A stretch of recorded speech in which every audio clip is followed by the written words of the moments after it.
isn't to live forever. The goal is to create something that will. Welcome to Perspective, a podcast for wedding creatives, where we sit down, often with a special guest, and talk about our many years of experience in the wedding industry so that you can learn from us and grow your wedding business. And who are we? Well, I am Simon, and this is the Twinkle Toes everybody knows, ballerina Gregorina. Together we are Cinemate Films, Scottish-based wedding filmmakers, and we've teamed up with Photography Farm to bring you 6 special episodes so that you get to know your mentors a little bit better for Thrive 2023, the all-star wedding photography workshop. Yes, cannot wait. This episode is sponsored by With Jack, but we'll get on to that a little bit later in the show. Greg, who are we talking to? We are talking to Sam Docker today. Way! He's the second last speaker to be on this Thrive series. So, Sam, hello, how are you? I'm very good, guys. How are you? Thanks for having me. Good, thanks. Yes, we are very well. So, what have you been up to recently? Have you had a busy start to the year? There hasn't really been any downtime for me. It doesn't ever feel like I get downtime anymore. It's just I feel like I've got new projects on the go, which is great and exciting. But that kind of period of sort of January through till March, April time used to be a bit of a kind of a breather. Now it's just let's just keep going, let's crack on. So yeah, and are your bookings? Which is great. I enjoy it. Yes, absolutely. And how are your bookings looking for the year coming? Is it looking all? It's very, very different. I think we've all had a little bit of an unusual few years that we don't need to go into. It just is what it is. But it has made. I'm getting email notifications. I need to try and turn that off, don't I? I don't want that through headphones. It has. It's made this year is very unusual. Because the last 2 years particularly have just been highly condensed, haven't they? I think a lot of people in the industry don't feel like they've stopped since kind of June 2021. But this year looks really, really good. I'm at a stage that I was working to almost 5-6 years ago, which is real balance. A good mix of weddings. I've got like 2 in June. I've got 1 in July. What have I got now? 2 in May, 1 in June, 2 in July, 2 in August, 3 in September. I've got a really nice spread. I've not got any kind of crazy bonkers months where I know I'm working, every single weekend. I've got like 13 weekends off in June, July, and August, which is kind of incredible, really. Yeah, that's awesome. It makes me wonder, God, am I actually going to be okay? Like, have I got enough work in? But it's been very intentional. I kind of set that goal, a few years ago. Yeah, trying to kind of get to a state where I didn't have to work every single weekend of the year. So, yeah, it's good. Good. For our listeners out there who maybe haven't heard about you or even about the stuff that you make, do you want to introduce yourself?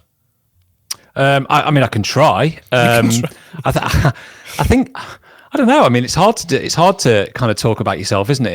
In that way, I see myself as just I'm a creative at heart. And I got into wedding photography because it kind of filled that creative void that I felt like I was always missing from other jobs and careers. I had a real mix of jobs leading into this that kind of, served a purpose and I took a lot of value from, but they never really fulfilled me or made me feel like, yeah, this is it. Until I went to shoot that kind of, probably not even the first wedding, probably the third or fourth wedding, there was just something that like the penny dropped and I was like, yeah, okay. Yeah, there's something here that I just really love. I didn't really know what it was, but I just felt that kind of like that spark and that buzz and that level of excitement was there. And from there, that was about 10 to 11 years ago now. Just haven't really looked back. I've just kind of just gone full throttle with it.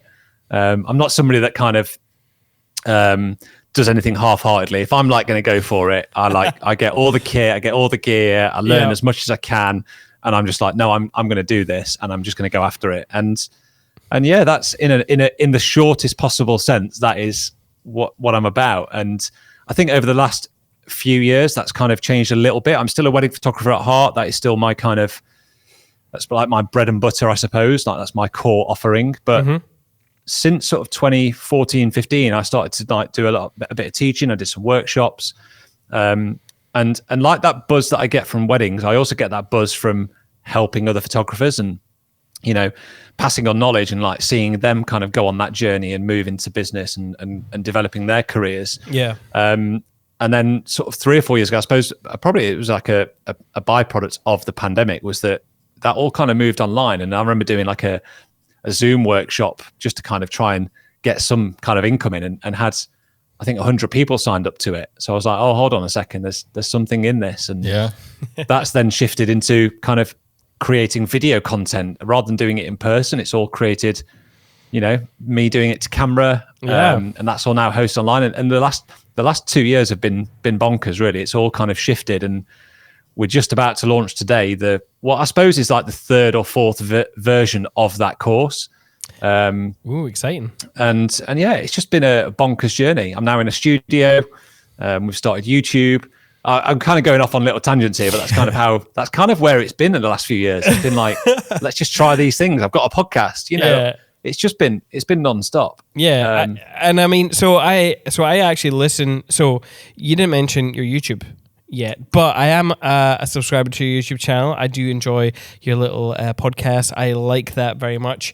But do you know something that you are, Sam, or according to one of your videos last year, the master of excuses? Which I can find an excuse. Like, yeah. Well, first of all, aren't we all though? Do you not think we're all a bit good at finding excuses? Really? Perhaps, Greg. Are you? Do you? Yeah, I probably am. Yeah? All right. I'm a bit of a pessimist as well. A pessimist? You're always coming up with these ideas, and I'm like, yeah, but this. Yeah, but that. Yeah, and I'm coming up with excuses to not do them. That's so yeah, I'd agree. But that's because I leave you with the harder jobs to actually do the work. For example, Sam. So about an hour before the podcast happened, we're building out the studio stuff. So we've got all these lights hanging from the from individual stands and stuff. So to stop that, to minimize the setup, we bought trussing, which is essentially kind of what you see at gigs, the big heavy poles and stuff that create a stage. So we're going to be building a cage around us. And I'm like, I'm not very good with numbers. I'll leave it up to Greg here. It's like, Greg, try and work out the exact mathematics to make these all fit perfectly. And they've come, and we don't think they're the right size. There's some small change needed. But we can make it work. But that's why I'm so, happy-go-lucky all the time, because I don't do the hard shit. And that means I don't get things wrong most of the time, which is great. But yeah. It sounds like a marriage made in heaven, though, doesn't it? Like you both bring certain things to the table, don't you? Yeah. Well, for me, it's great. I don't do all the hard stuff, and Greg just... Yeah, but if it wasn't for you having those ideas and that vision, like Greg would just be saying no to everything. Sat in his dressing gown in his dining room doing nothing all day. I don't know. Hey, that sounds... maybe he needs you to give him those jobs and to kind of push him on and motivate him to do something productive. Oh my goodness, I didn't realize that. I mean, that is quite a cutting comment. I do apologize. Well, I didn't realize that I'm the daddy of the office. What's happened here? Whoa. That's right. I'm your daddy. Anyway, let's move on. So if you're always coming up with excuses for things, as you say yourself, how have you found a way to overcome coming up with excuses to things? Like, how are you dealing with that? I think it's probably just about having that awareness, isn't it? And just recognizing that what's the alternative? Like I try not to think about what's the worst that could happen. It's like what could be the really positive thing to come from this? And it's, I suppose, like if we use YouTube as an example, like we're going to try and film an episode today around kind of why I've started a YouTube channel. And one of the points as to why I've started a YouTube channel is like the unknown and the potential of it, that I don't know where it's going to go. But if I don't give it a shot, I'm never going to find out. And sometimes you just have to give things a try. I think we all kind of, I kind of reflect on my journey into being a wedding photographer. Like anybody that's in this industry as a supplier has at some point had to go through that process of, I don't know if I can do this, but I'm going to give it a shot. And then what happens is you kind of get into it and you get settled in the industry and you go, oh, great, yeah, I'm doing this now. But what we don't then do is go, hold on, do I need to go through that process again? And like make myself go, what if I give this a try? What if I give this a try? And like, I suppose it's that age-old cliche of like, you know, nothing grows or comes from just being comfortable, does it?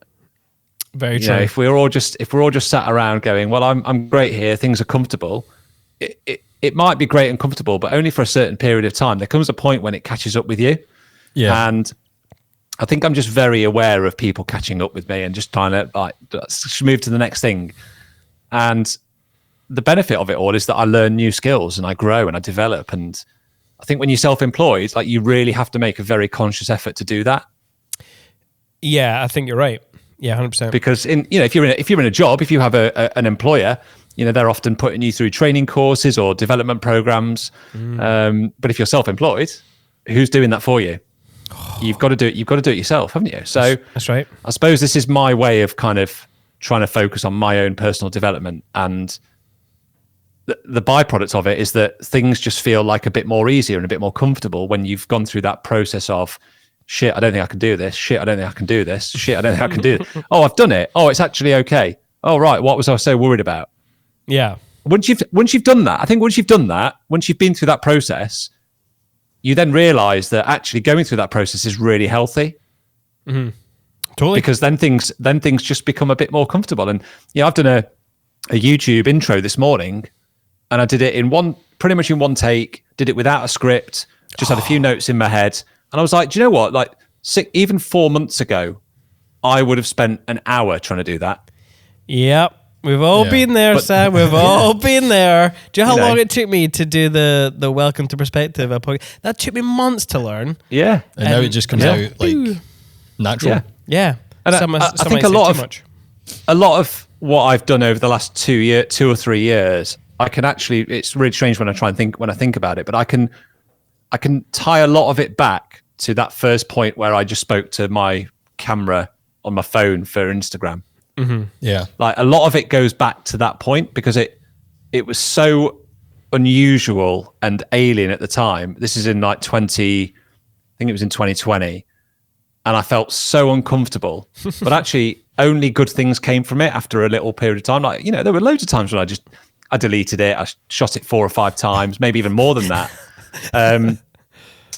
But that opened up doors and ideas and potential that I couldn't have really foreseen. And that, you know, really that online Zoom course that I did was a byproduct again of putting myself out there and putting myself in front of a camera. And then all of this studio is a byproduct of me doing that course and going, well, hold on, if I could record all of this and film it, then maybe people will buy that, and I can. Okay, well, that's the next step. I've got to give that right. Okay, well, I need my own space. I need my own studio. Okay, right. Well, we'll do that, and then we filmed it all, and we had, 130 people sign up to the first launch in a week. Nice. So I was like, okay, well, this has worked. Yeah. Yeah. And then you go again, don't you? And then you go, right, well, YouTube scares the shit out of me, but I'm going to give it a go.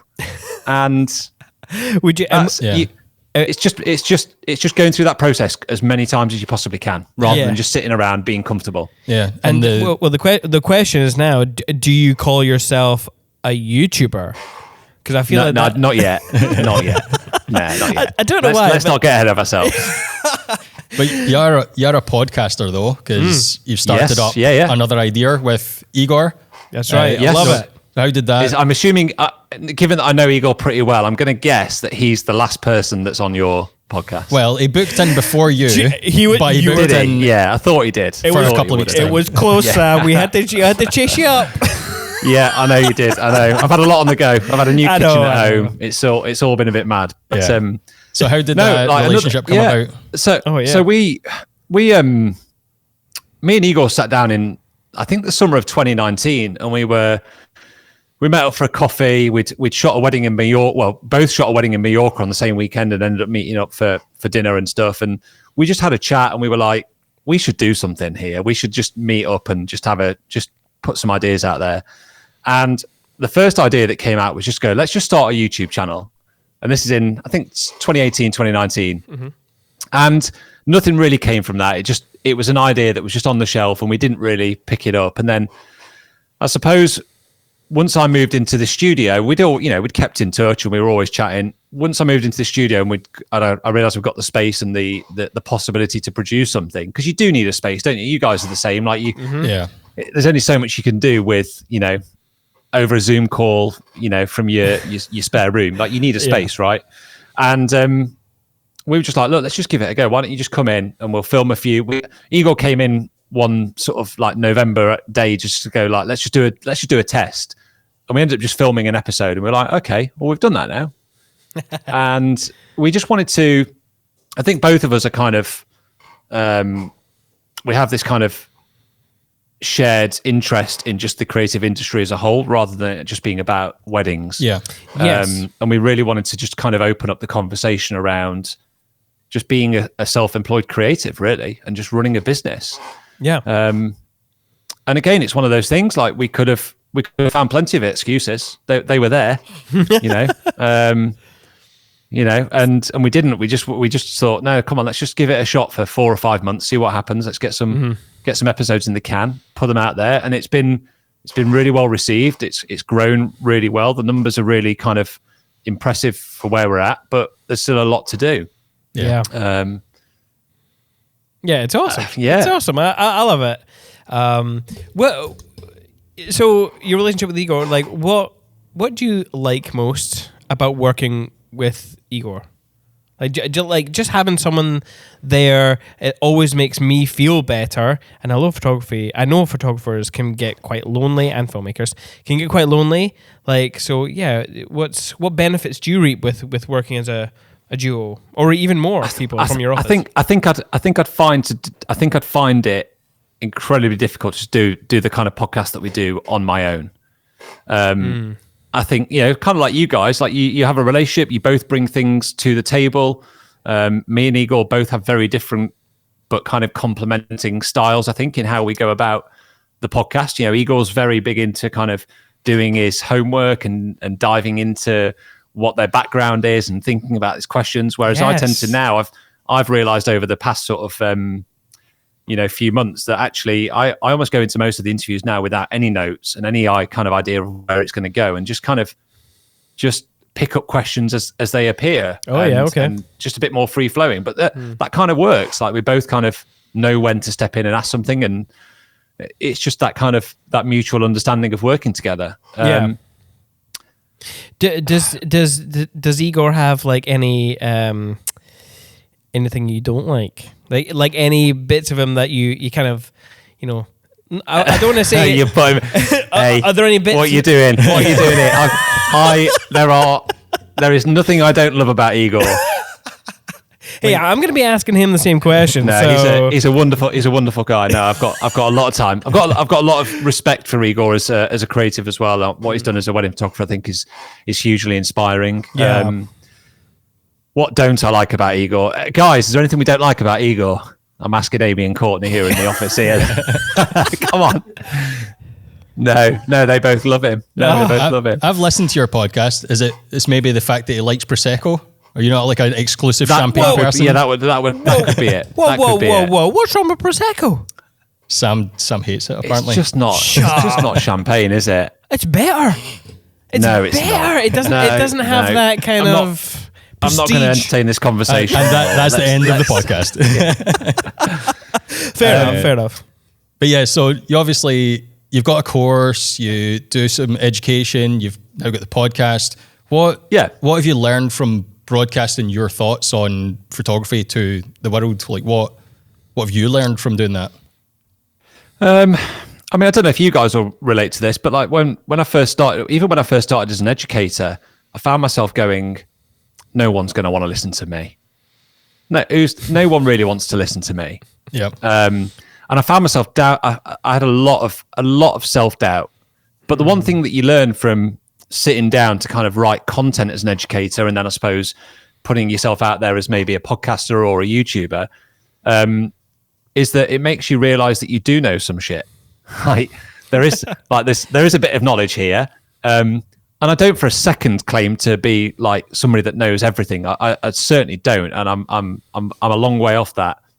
You know, there are photographers out there in the industry that I would say are far superior to me, but I think the difference is like I'm always happy and willing and enjoy helping people that are on the lower rungs of the ladder and they're just trying to climb that ladder. Yep. Yeah. You know, if I describe myself as like a level 7 or an 8 photographer, there are people beneath me that are starting out on that journey that are looking at me going, yeah, I like what this guy's done. And I think we're all a bit guilty of kind of stopping to reflect on where we're at a little bit. And even here in like the studio, I kind of have to remind myself that I'm in a studio now and I'm doing all of these little things. And I'm like, next thing, come on. And actually sometimes I need to just stop and step back and go, you know, I have done something quite, you know, positive here and I have achieved something. Yeah. And I just like helping. I like seeing other photographers take some of my ideas and go, yeah, that's really helped me. You know, it's that same buzz that you get from delivering, you know, a gallery to a wedding couple and being like, yeah, I love what you've done. Hell yeah. And I presume that's why you're coming to talk at Thrive, because obviously that infectious energy for helping others, Lisa has seen that clearly. So yeah, I can't I'm really wait. looking forward to Thrive. I've not been to it before. It's been on the radar for a few years, so I'm really looking forward to that week. It's going to be brilliant. Have you? So you've never been before, like obviously as a speaker, but did you go? You know, as a no, never went. No. So I'm really looking forward to. Yeah, and I love what Lisa's done. I think it's brilliant. She's she's really inspiring as an educator as well. Like I love, you know, even just what I do and seeing what she's doing. It's really inspiring. And there's a huge market out there for everybody. It's like that idea of like competition, isn't it? It's you know, people often kind of try and have this approach of like, oh, I'm just going to look after myself, you know, and this is my island, you know. Yeah. But actually, when you kind of connect and collaborate, I suppose is probably the word, isn't it? You know, and that doesn't just mean as educators. Like photographers can be the same. Like if you have this very kind of closed off mentality, you're just shooting yourself in the foot. Yeah. You know, you've just got to get out there and be positive and be willing to share our ideas and knowledge and referrals and networking is just so often so overlooked by people that come into the industry.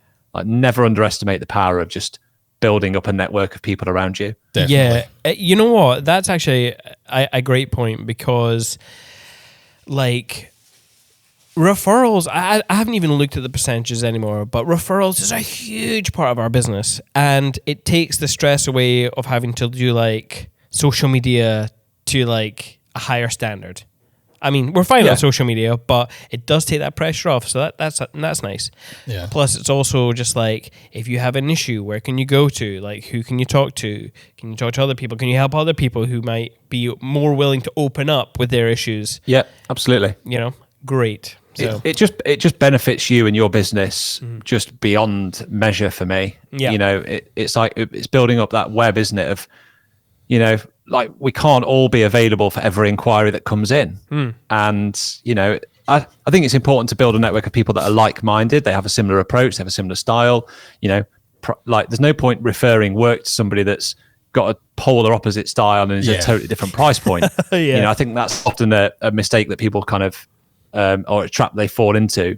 So just having that awareness, I think, is pretty key, and just trying to connect with people that are on your wavelength, they're at a similar maybe like point in the journey, they're at a similar sort of price point.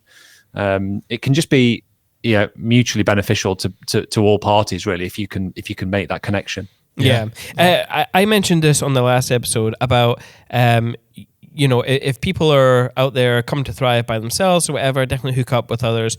And I'm pretty sure I said that we're also open to connect with, like, come and chat to us or whatever. Are you the same? Are you going to be open, or are you going to be very nervous about your talk? No, I kind of, I mean, I'll definitely have a wobble when it comes to doing the talk. But no, people, you know, yeah, I get it. If you're going there on your own, it is normal to feel a little bit anxious and maybe a bit scared that you're going to be going into a room of people, but you do just have to put yourself out there. Yeah, you really do. Yeah. You just got to go up to people and say hello. And what you will find very quickly is that people are incredibly welcoming. Yeah. Agreed. And I think if you're new, especially if you're new to this industry, the one thing that will surprise you very quickly by going to an event like this is just how bloody lovely everybody is and how much they want to chat and talk to you. Yeah. You know, but the key is to just make sure that you're open and that you're willing to also bring some conversation. You know, you will get just invaluable amounts of information, help, guidance back if you are prepared to put your, you know, help or guidance or input into that conversation with people. Yeah, Definitely. So it's just, you've just got to accept that it's going to be part of the process. But you've just got to make the jump, haven't you? You've just got to jump in. Absolutely. And That's all you can do. And just so everyone knows, I can't speak for Brighton because I haven't been to Brighton, but in Glasgow, the Citizen M Hotel, there's a bar upstairs. So you know, some people will just be at the bar. So go upstairs and there might be a few people at the bar. Morning drinks is perfectly acceptable when you're a creative individual. That's where I'll be. Absolutely. So But you do, like, you know, if anybody's there and they see me, you just come up and say hello. And I'm sure you guys are the same, right? Yeah. Just come up and say hello. Like, obviously when if we're in a hotel, like sometimes there's that awkwardness around, are they at the conference? Are they not at the conference? And it's kind of like, I also have to remember, like, I get people, like, I actively put my face out there quite a lot in terms of Instagram. So people generally recognize who I am, but I don't tend to recognize everybody else. So you've just got to come up and say hello and go, hi. Yeah. And then we'll have a chat. Absolutely. Definitely. Absolutely. So when you're not creating content for your YouTube or podcast or whatever, where, like what sort of content are you consuming for either entertainment or furthering your sort of knowledge, like on YouTube or podcast? I mean, it's weird actually. I wouldn't even say that I'm a big YouTube consumer. It's something that I've kind of started to just sort of, it sucks you in, doesn't it, YouTube? Oh yeah. Like it really does. So I have been watching more YouTube and just consuming that as a way to be inspired for what I'm trying to do and what I'm trying to create. Yeah. Who are your go-to watches on YouTube? The only one that I literally follow and watch all the time is Top Jaw. Top drawer. Top Jaw, JAW. So they are two food bloggers that just go around cities, like do 24, 48 hours in, and they just document that food culture and experience. And just the production value is amazing. It's a guy, the videographer is a guy called Will Waugh, who you may have seen him before because he shot a trailer for William and Kate and their family. Oh, okay. Prince William and Kate. Over like the sand dunes of Norfolk or something like that, and it had massive acclaim when it came out. So he's the videographer. But yeah, Top Jaw is the main one that I watch, and just really inspired by how they produce it, how they film it. I just think it's brilliant. Okay. And then I suppose away from that, just been watching The Last of Us, working through that. That's been pretty good, hasn't it? Have you guys watched that? So good. It's on my list to watch. Yeah. Yeah. Should we talk about episode 3? I mean, we can't give spoilers away, but have you watched episode 3 of The Last of Us? Yes, we have watched episode 3. First of all, did you play the game at all? No, I didn't know. Okay. No. Do you know it's a game adaptation? I know it's a game, yeah. Okay. That's cool. That's quite an interesting perspective, not having played the game and then watching the show. Yeah. I suppose I've never... Did you play the game? I loved the game. I loved, both of the games. But yeah, so coming into it is quite interesting. The way in which they adapt certain storylines. So episode 3 in particular isn't really something that they covered in the game. They hinted at it. They hinted at the relationship, the kind of relationship it was, but they did not have any backstory towards it. You didn't get to know... I don't want to say characters' names. Yeah, you only get to know one half of the people. So it was really interesting. But even in the opening sort of 10-15 minutes of the first episode, when that plane's coming down, it feels like you are. It's I don't even know how they do it, or I'm not a cinematographer, so I don't understand the the complexity of the dynamics of how they've shot that, but you genuinely feel like you are in a computer game, which I thought was just incredible as a viewer. The way, so when they get into the car and then they're driving, and they're driving, and the plane's coming down behind them, and it feels like you are immersed in a game. Yes, I mean that was one of the obviously inspirations, because it's the video of the game. But I mean, like, they wanted that feeling. They didn't change too much of it. So from that perspective, when they're driving around, that is exactly how it was in the game, and it's very it works so well. Yeah. Do you know what scene I really loved? I think it was episode 2 when they start talking about where the virus came from. Yes. And it's in Jakarta, and the university lecturer gets brought into the hall. The tension in that opening sequence was... I was waiting to be jumping out of my chair.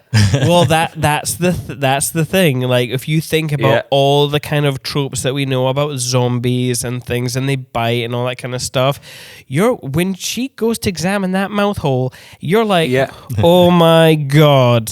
Yeah, it's so tense. Even in the opening, even one of the opening scenes where that old woman's in the chair and she's out of focus in the background. You're like, do you know the one I mean, don't you? Yeah, I know. It's like, oh my Lord, what is going on here? But it's a great watch, really, really inspiring. So that's, and then outside of that, what else? I mean, don't know, like what inspires you guys?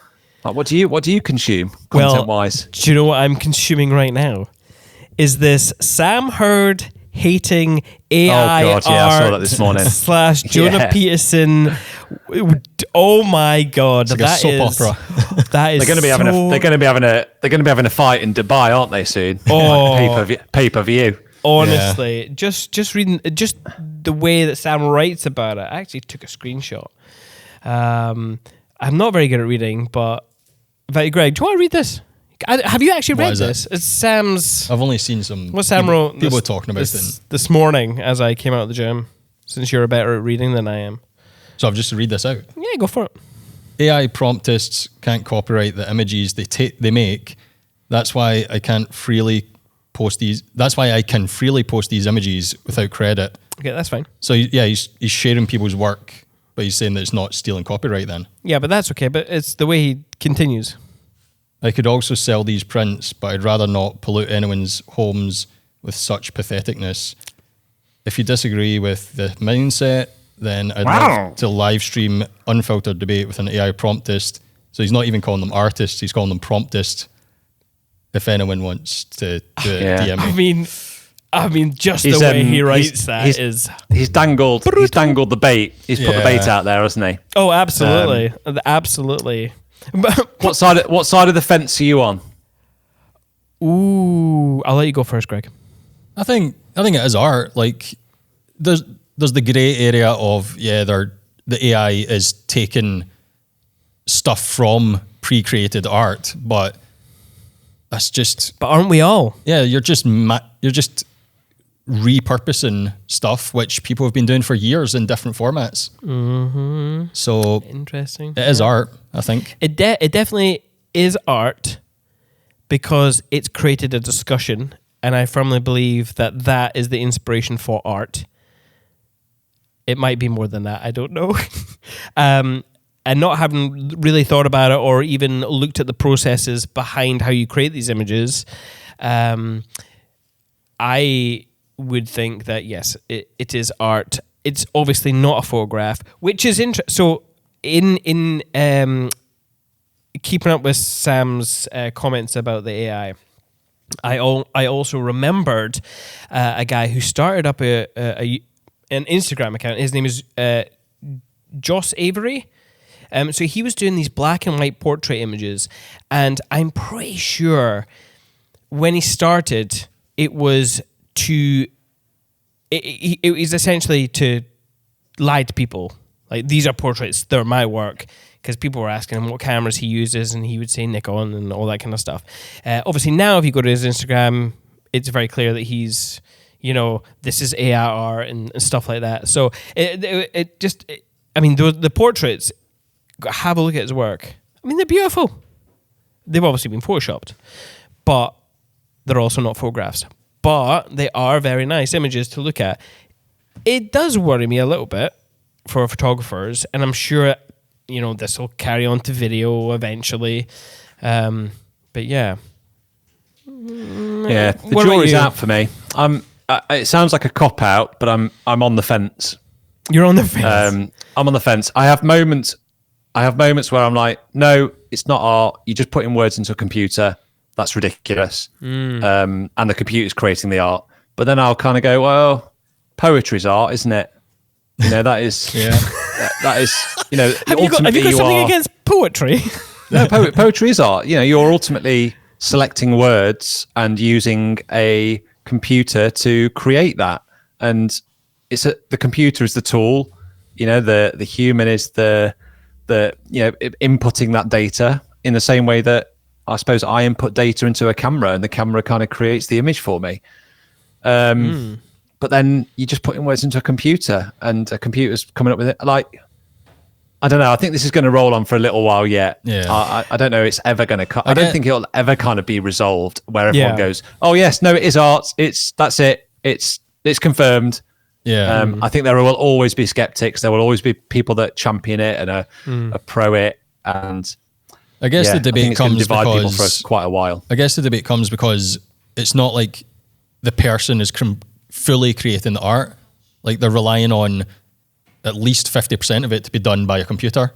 So that's why people are like, well, you didn't make that. Well, possibly you more came up with that idea. The computers are obviously, they've been gathering data, haven't they? And, learning from other people's art. I think that's the bit that sticks with me, is that the computer or the AI has ultimately been learning from other people's art, and it's regurgitating that through somebody's direction. But as playing devil's advocate, aren't we all doing that? Like, we ask people, what inspires you in your work? Like, I've watched movies and thought, I'm gonna replicate that shot. And that sort of thing. But you still have to go out and execute that to a certain level, don't you? It's, to a degree. I suppose it's like where do you get to that line when you go, okay, no, I've done enough here to warrant this being my execution, versus not stepping into it enough and allowing a computer to go, okay, yeah, I'll go and do this for you. Yeah. I suppose, but then is there oh, I don't know. It does get quite complicated. It's like, well, why is it so bad that computers doing it? Our brains are computers, they're doing it. Is it just that computers doing it and we're calling it our art? Is that what it is? Because that's another arm of the debate, isn't it? It's like, if we're prompting the computer with words and stuff and the computer's creating the work, it's not our work, it's the computer's work. So I don't know if I feel comfortable saying, this is what I made, but then it's just AI. So I don't know. It's not. Yeah. It's So not if I put you on the spot, if I would say to you, is it art or is it not art? You can only pick one. What is it? Oh, it's art. It's art for sure. It's art. Is it? Yeah, of course. Of course, it's art. It's just a new form of art, though, that still has to find its footing. Yeah. And people have to try and find, like, if you're trying to pretend that it's completely your work and completely like something new, then it's not, but it's repurposing all that data to create something new. Yeah. Well, I mean, it's just like saying, I don't know, anything. Street photography. Street photographers go out into the street and they see stuff and they go, snap. But they've had no control over it. Or in the specific instances where I'm talking about street photographers who go out into the street and just view the world and take what they want. They're not like changing the world. They're not having really any control over it. You know, But they're fully in control of when they make that photograph or take it. So there's so much. There's so much to it. There's so much to it and throwing, isn't there? There is. I think this debate will just go. This debate's going to go on and on and on. And I just don't see how it's going to. I don't see it coming to any kind of conclusion. Yeah. I think maybe you need to get Sam and Jonas on, don't you? Hey, I did mention that to Greg. I was like, can we make this happen? Just because I want to see the fight. I want to see what's going on. You know what I mean?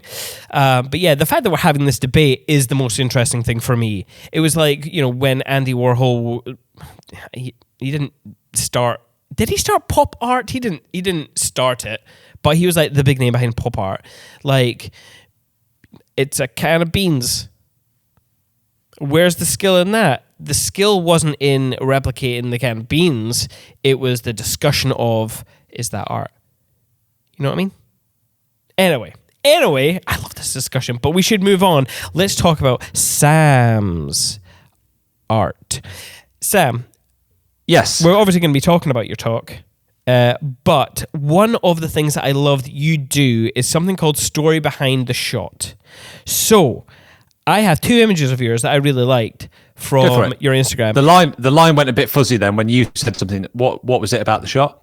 Oh, the story behind the shot. Story behind the shot. Yeah. Something that you do. You take one of your images and you give a little bit of behind the scenes explanation of why you took it, how you took it, that kind of stuff. So I have 2 images of yours. Can you see this? Yeah, I can see it. Yeah. Okay. Funny. Let me ask you guys about this though as well. Yeah. Story behind the shot. So Merla, who works for me as marketing for the podcast, said I shouldn't be using the word shot in my YouTube title because it's aggressive. Yeah. It's referencing, maybe it's linked to gun culture. Just recently, I've heard of a photographer that we know have their Instagram blocked for like a day or so because they used that in their caption. Okay. So I hadn't heard about it until recently. So story behind the photograph it is. It's going to have to be. Story behind the photograph. Yes. Thanks, America. God. Simon's just lost most of our audience.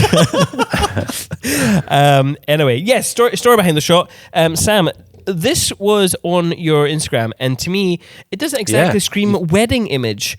No. You've been into the archive there, haven't you? What's the story? And I actually don't know how old this image is. This is 2018, I think. Okay. So it's a little bit ago. Amy and Tim's wedding. It's the pool party the day after. Okay. And I think it was the first year I'd had a drone, and I was like, I'm going to just put the drone up and just see what's happening here. That is that is what. So I wasn't sure if you're like on top of a diving board, but then I looked at. This is really a terrible like where I'm pointing, but it looks like I'm pointing at the guy's crotch. I'm not. There is a drone shadow here, which answered the question this morning when I looked at it when I whipped it up on the computer, because you can't really see the drone shadow when you're on Instagram. So that's cool. No, you're back. I'm back. Did I go? You're back. I lost you for 10 seconds. There's a drone. Yes. There's a drone shadow. So there's a drone shadow over the guy's crotch. Did you think, oh, this is kind of dangerous, or were you like, it's okay? Do you worry about licensing the drones? And these are just questions that are coming off my head. They might not make sense. No, that's fine. Yeah, no, it's it's a question we get asked quite a lot. I mean, the rules have changed, haven't they, of late? Obviously, depending on under a certain weight, you don't need a license, do you? Yes. Obviously, in 2018, yes, I probably would have needed a license for this, but the only ground rules I had was that I wouldn't have done it in the UK. This is a very remote part of France, and I would have taken a few frames and brought it out of the way. I suppose if you exercise a little bit of common sense and caution. Yeah. Oh, and I'm maybe some. And I'm not here to risky take, isn't it? I'm not here to out you, by the way. This is pure for a conversation. No, it's fine. Because sometimes when if the authorities come for me, we've got a problem. But they haven't, so I think we're okay at the moment. It's okay. They'll probably take Greg first. It's fine. So yeah, what made you take this shot? Do you know what? I don't know really. I think this is.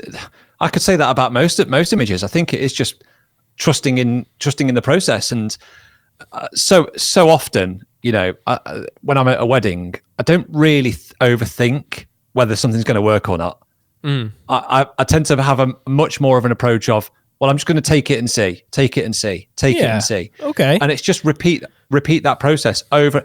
And my approach to a wedding day really is, the more I repeat that process in a day, the more I'm going to come away with that's going to be like, okay, that's great. That's great. Yeah. You know, and then the art just becomes in identifying which ones are particularly great. You know, there are plenty of shots that I come back from a wedding that you will never see. Like, they're just lovely. They're nice photos. They're nice photos. They're nice images. Like, for me, like that baseline of that standard baseline of quality is always there. You know, but there will be lots of things that are just normal, and that's fine. Yeah. But then sometimes you take a shot like that one, and you're like, oh, that's a little bit different. That's got my interest. And it's just being able to kind of identify those ones, maybe in post. Yeah. Would you? You know what? No, I was going to ask another AI. Imagine. Go for it. Do you work in AI? Imagine, that's one. Imagine AI. Imagine, yeah. I've used it a little bit. I have mixed results. Okay. Not because like, I can see the massive benefit of it. I think it's incredibly powerful, and I think it's certainly got its place.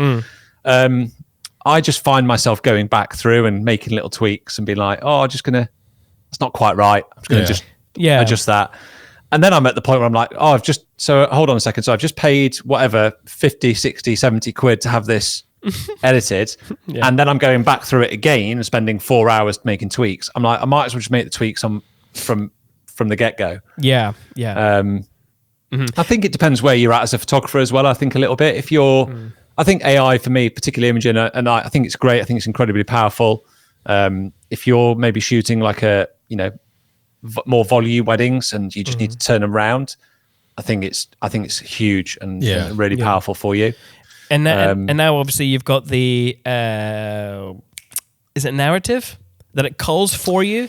Because I'm looking at an image like this and I'm wondering, would it know to pick that image? And that's where I'm thinking it probably wouldn't. Yeah, or I can think of probably half a dozen examples in my head straight away that I'm like, that an AI culling software would never have chosen that image. Yeah. It just wouldn't. There's I've got one of a bride on the dance floor, smiling, happy, like end of the night, and she's a little bit out of focus. And but that's also what I love about the image. Yeah. And I'm like, would it have just skimmed over that because it was not sharp? And I'm like, yeah, I think it would have done. Yeah. But and this is where like AI for me falls down, is that it isn't able to impart that creative license that we impart as photographers and creatives on a day-to-day, minute-to-minute, out whenever it is, the case. It's always going to fall short on that. Yeah. That's not to say it doesn't have its place and its purpose. I haven't tried AI culling because I suppose like the editing, I would just spend my time going, but what's it missed? Yeah. Yes. I'm just going to go back in and check. And then before you know it, a day's gone by and you've gone like, well, I paid for it to cull. Yeah. And now I'm just culling again. So I've got a mate that I go running with who's a wedding photographer, and we've talked about it a few times on our runs, and like we're both of the same viewpoint of like, I can't ever see myself going there with AI culling because of that alone. That is it. I can see it being great for family photos. Like if you want to get through the family photos and like you just want to make sure everyone's got their eyes open, great. But it's those little shots. It might be, you might only get 2 or 3 of them every wedding. You might only get 1 of them in a wedding. But if that one image is a standout image for you as a creative, and that's like, I think of some of the images that I've posted that I almost didn't think were going to be great, but have like just catapulted my business in some kind of way, or got people like that shot, for example, like, right, it stops people in their tracks. Yeah. People that are scrolling go, oh God, yeah. Oh, okay, cool. That's made me stop. And if you're just producing or putting out that work that's always perfect and it's always been, the AI's called it, the AI's edited it, is it going to stop people in their tracks? Is it going to get their attention? Yeah. And, it's funny because I just had to go on your Instagram again. You like to use motion, and a lot of photographers do. Like some of my favorite photographers use motion, and not just for the dance floor, flash shit the camera, get some cool light strobes, but I'm talking about like, the bride just standing there, or the bride and groom doing something and they've just shake, like adds something. Yeah. Obviously, now that you can get filters that are adding the blur, which I found absolutely hilarious. One of our colleagues posted something, and it was like 5 years ago, and the bride posted one of her images again, but they had a filter where it blurred it. A perfectly lovely, crisp image, just with the motion blur added. I was like, interesting how times have changed. Trends are kind of cool I do now. wonder. I mean, I think there's always going to be trends, aren't there? Will there come a day when we look back and talk about Dutch tilt as being like, oh, I'm going to do a Dutch tilt shot or a spot color?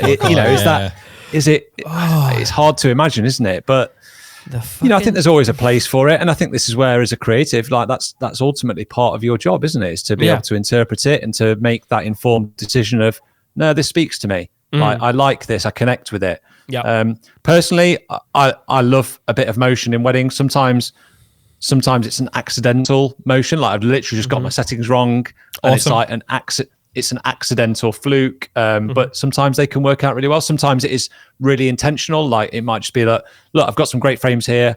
I'm going to just sew the shutter down. Let's just try something a bit different and see what happens. Yeah, that's And thank you for admitting that, because I'm assuming that some photographers wouldn't admit it, and they would just be like, "Oh yes, I was thinking it needed some movement, so I added it." Yeah, I don't like. I'm a photographer. I'm not, just remember your place at the end of the day. Yeah. We've actually got another image, Sam. Yeah, let's go for it. Greg, wheek it up. That's Scottish for the tension. Tension. There we go. This is the wedding that me and Igor were at. Well, Igor was at. Oh, really? But we were. Yeah. Oh, that was a wedding I was at. So. Oh God, fucking sorry, audio listeners. This is terrible. But if you're interested in having a look at these, you can go to Sam's Instagram. The first one was of a pool party. That's very obvious on his Instagram. And then this one is a long corridor with a bridge and a couple on a bridge. And Sam, it's a fort. It's a fort. It's a fort in Mallorca. It's called Capracat. Okay. It's absolutely stunning, and that's just off to the side as you kind of walk into the building. Yeah. Right. Okay. And it was just something that, like when I describe it, it's a bridge shot and a couple are on it. Like the cliched image in my head is pretty embarrassing. Yeah.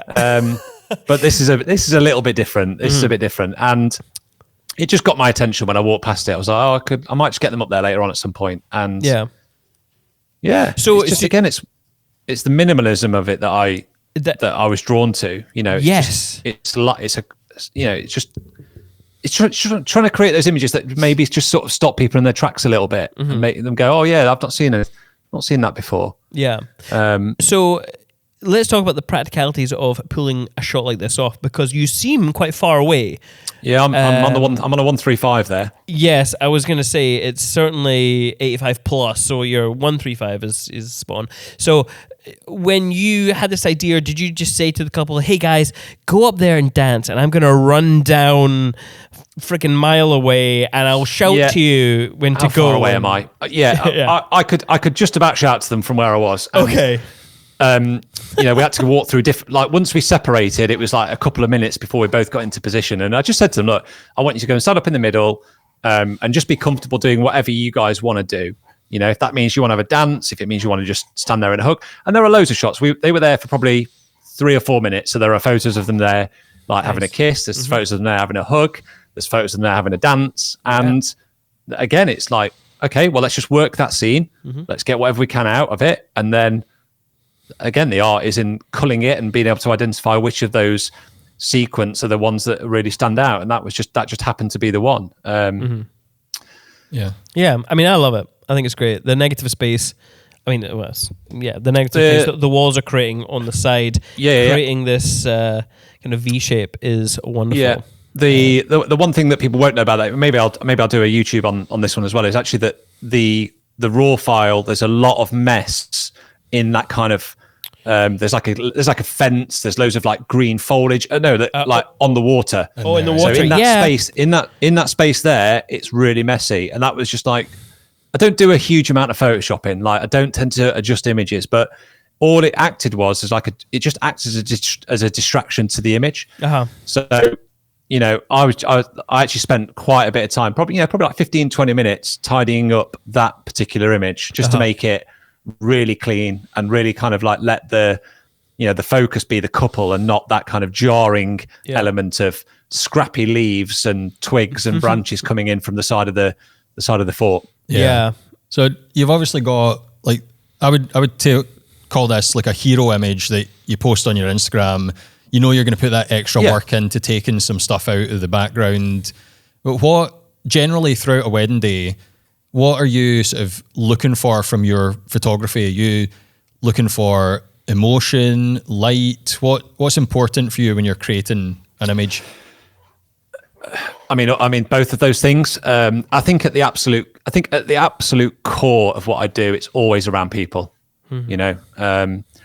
People, atmosphere, light, moments, emotion, all of that really. But people are at the absolute core of it and the center of it. I kind of describe my work to the couples that I speak to that are looking at what I do. I always kind of try and describe it to them that I want them to feel when I send them a gallery of images, like to a wedding gallery, that when they look at those images, they feel like they were there and at that wedding, even though they weren't at that wedding.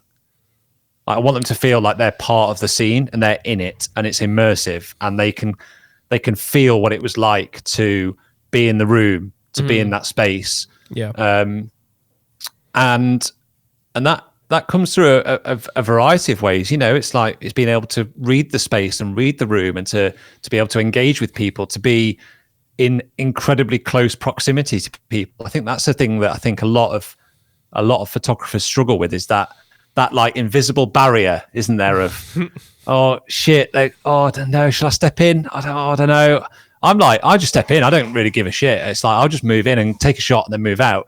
Like if you're quick and efficient with your process of executing a frame, like they won't even know or think about you. That I think photographers think too much that everyone's watching them.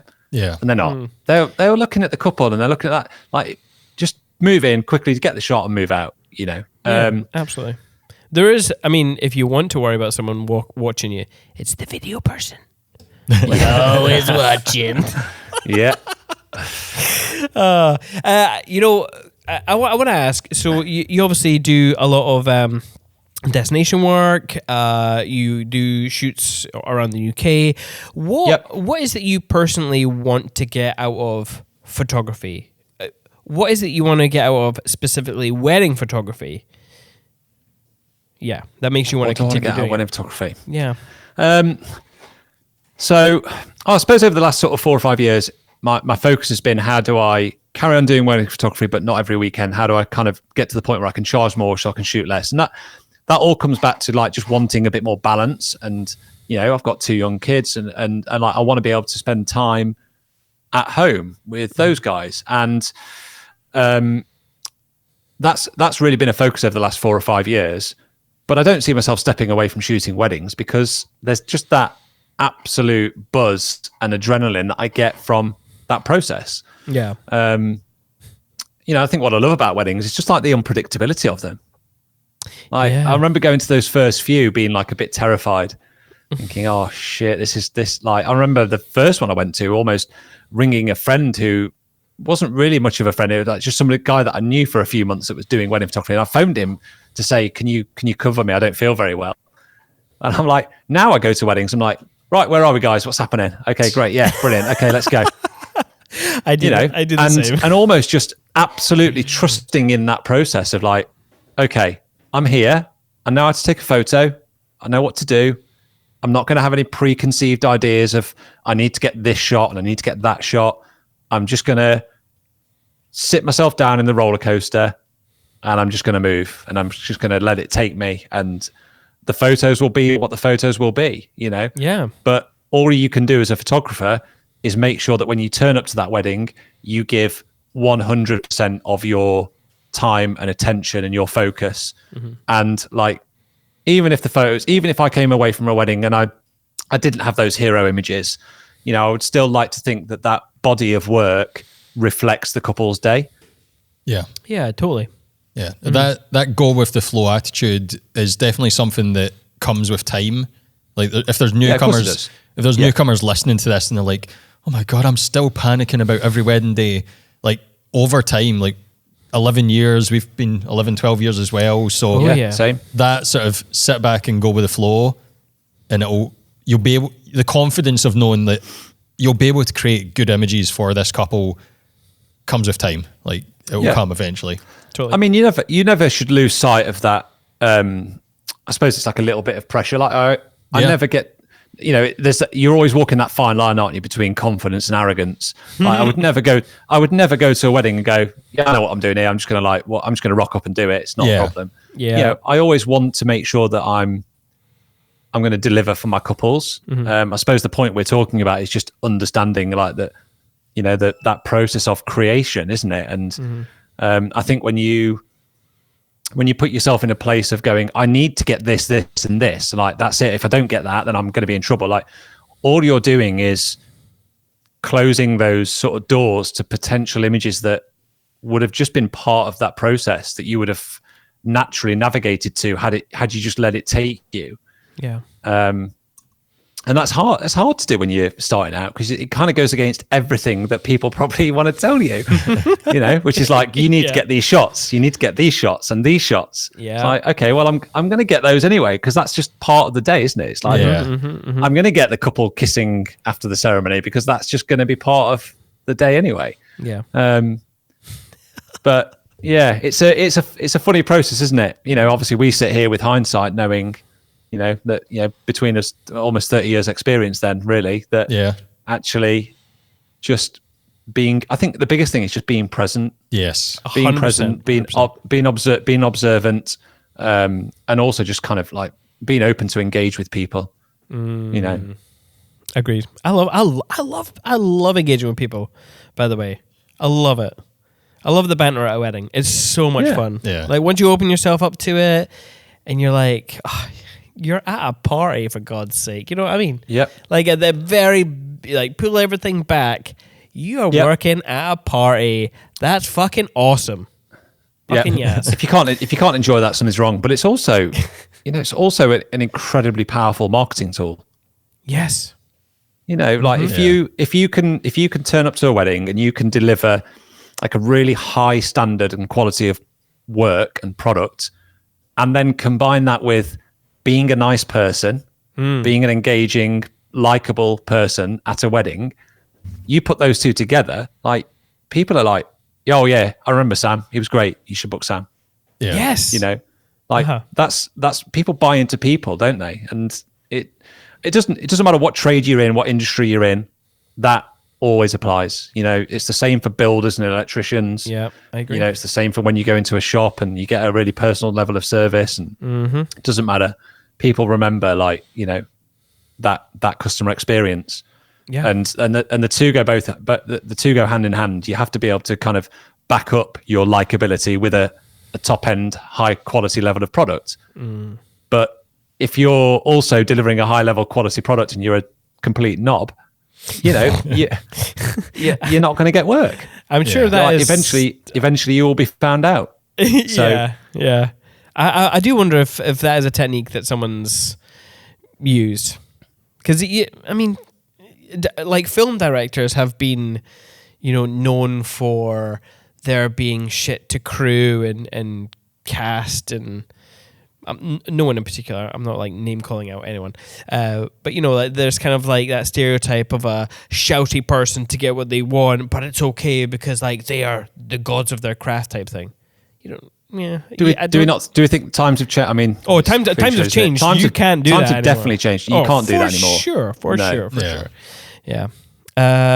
Sam, who do you shoot for? Do you shoot for yourself or do you shoot for your clients? And there's no right or wrong.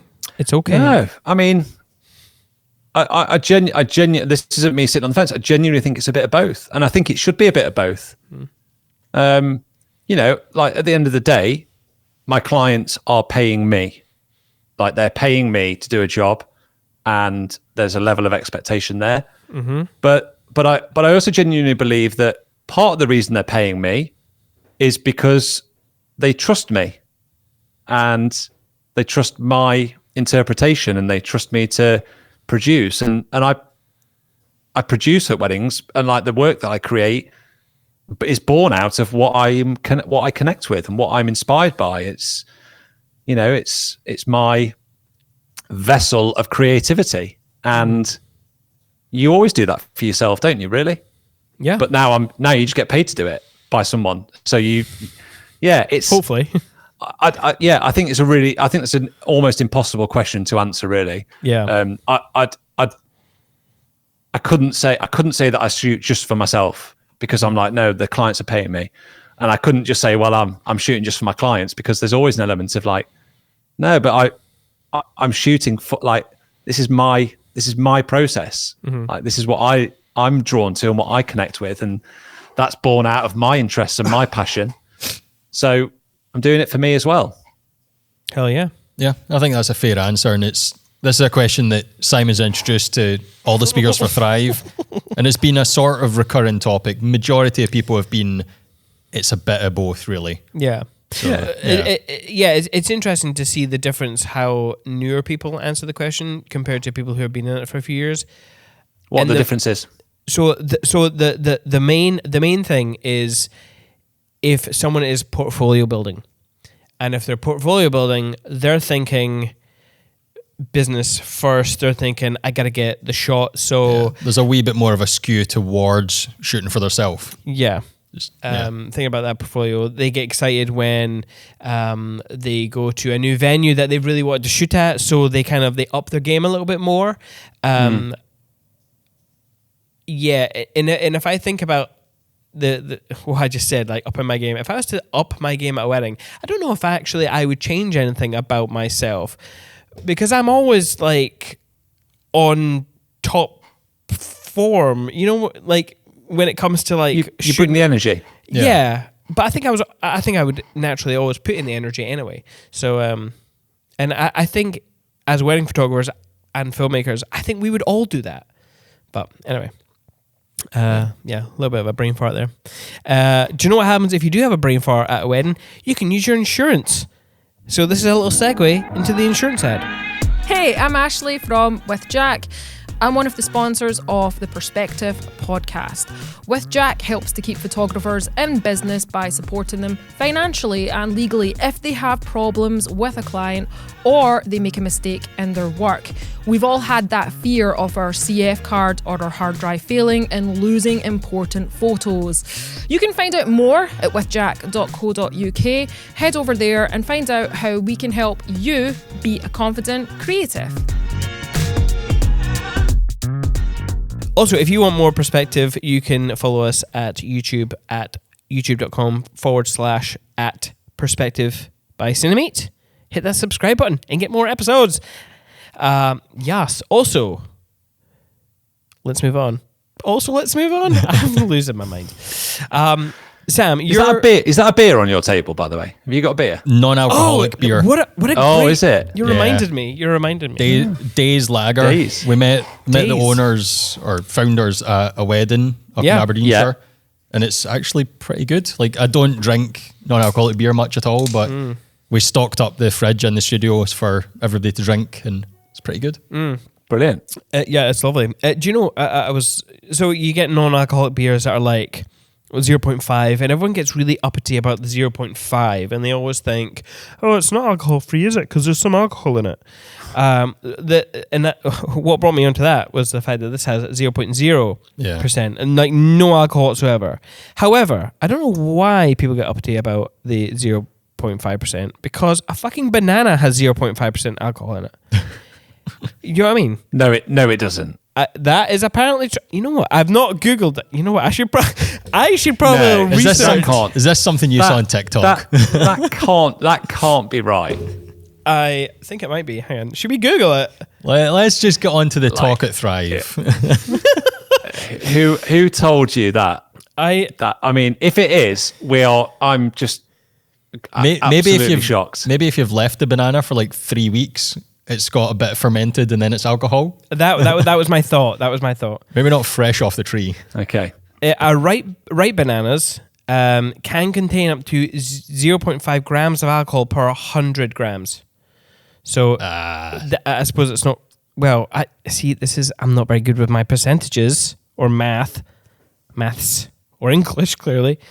But yeah, according to Googly, it's minimal. Google, yeah. Yes.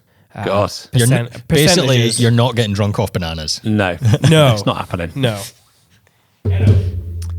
I don't know if the percentages work out in that or if I just butchered that fact altogether. But it's quite interesting. There is alcohol to a degree in anything that's fermented, right? God, that's another thing I just made up. Sounds right, though. Yeah, nobody said. Thank you for being with us. Oh, right. Next question. Well, where were we going? God, if people wanted a proper podcast, they should really listen to Another Idea. Am I right? Oh, God. Sam, your talk is titled From Burnout to Balance, which, burnout is, I think, something that creative people often struggle through. And I feel like since you have written From Burnout to Balance, I kind of get the feeling that you have gone through this journey yourself. So if you have, because I'm assuming that is the case, if you have, what has your journey been throughout? Without giving my entire talk. Well, we'll just. Oh yeah. So, that's a good point. I didn't think broad strokes. Yeah, broad strokes. Yeah, sorry. Yeah, we've got a few questions, and they might touch upon your talk. So I think for me, if I compare where I was maybe 6-7 years ago to, let's say, even like last summer, if I would remember very vividly going into weddings in mid-September and being absolutely shattered, like just done, like fed up, not really having to be there, but not really wanting to be there. Compared to last summer, I remember having pretty much the entire August off. My first wedding back, I think, was the last weekend of August, and I remember going to that wedding and being like, right, let's go. Let's go. I'm buzzing here. I'm ready, absolutely ready. And I could remember being at that wedding going, God, like 7 years ago, I used to hate this time of the year because I'd be done. Yeah. So I can remember in my first years doing 60 or so weddings in a year. And it's like if I look back at my diary, it's like it's every weekend. Every weekend from like April through till November. Oh, and there was just no break. Whereas now it's, the benefit of it, or the huge benefit of it, is that I'm just able to give so much more to my couples. That's the main purpose of it. Mm-hmm. I just don't ever want to be in that place again where I'm going to weddings. I still did my job. I still turned up, still worked hard, but I never want to go to a wedding again and feel like I don't really want to be there. Yeah. So talking about the numbers then, how many bookings are you aiming for in 2023? Like, what's your target bookings and how have you got to that number? Like, what makes you think that's your... So I think this year I'm doing I think it's like low 20s, I think 21, 22. But again, they're really well spaced out. I've got plenty of breaks. I think I've got most of August off again, which is great. And then the plan really is for 2024 really is to get that under 20, and still be able to turn over what is a really solid wage for the same amount of weddings that I was earning when I was shooting 55, 60. Yeah. Well, let's talk about that a little bit. So what do you offer your couples now? What prices, if you're okay with divulging that information? Yeah, that's fine. Yeah. So let's start with that. So the current pricing is £5,000 for full day coverage, and for internationals that rises a little bit more to be more like 6,000. And my approach has been the same from day one. Really, it's always been about like the entirety of the day. I know that's not for everybody, and that's also partly why I was so knackered, was because I would struggle to leave the dance floor. Yeah. like really struggled. Yeah. I just don't like it because I know that things will be happening and that I'm going to miss it. And, I generally leave weddings at like the last song. Once the last song's done and people have like had that like hug, it's over. I'm like, right, okay, guys, I'm heading off. Which is often like 12, 1. Yeah, if it's abroad, sometimes it could be 2:30 in the morning. Yeah. So by just kind of, it's one of those things, isn't it? Like you can only shoot that level of weddings, like that volume of weddings. If you, I think the key is just charging correctly for it, and understanding how you get to that point. And obviously we're in an industry where people book you quite a long way out, so it's not like you can just make the changes and then reap the rewards. It was 2015 when our son was born, Buddy, and I was just like, I don't want to keep doing this every weekend. Yeah. It wasn't, and I have to be careful when I say that. I'm not saying that from a place of I don't want to do weddings. Like I love weddings. I just don't want to do them every single Friday, Saturday. Like I want to have a life and a bit of time. Yeah. And when Buddy arrived in that September of 2015, I just made this very conscious decision to say, right, by 2020, I want to be down to like 20, 22 weddings a year. And had it not been for COVID, I think 2020 was 22 weddings at the same level of turnover as 2013 when I shot maybe 60, 62 weddings. Yeah. So I don't know what your question was. I feel like I went off on a little bit of a tangent there, but you feel free to bring me back on. No. You're fine. I was just going to follow up on that. When you said you sometimes leave, super late at the end of the last song. We have on occasion done that. How do you feel about photographers who? I don't want to like. I'm going to word this in a way that might seem like offensive to photographers that charge hourly. I'm not sure. Apologies if I do. I just having trouble thinking about other ways to word this. But how do you feel about photographers who charge hourly and then once their time finishes, even if it's like, they've maybe shot one song and it's during the first dance and they just go and they're off and away. How do you feel about not them? Maybe their approach. The approach. How do you feel about the approach, not the photographers?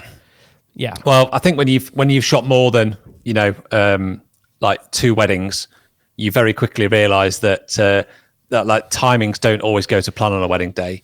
So I think the key for me is like there's nothing wrong with charging by the hour, and there's nothing wrong with saying these are my working hours. Outside of that, there will be extra.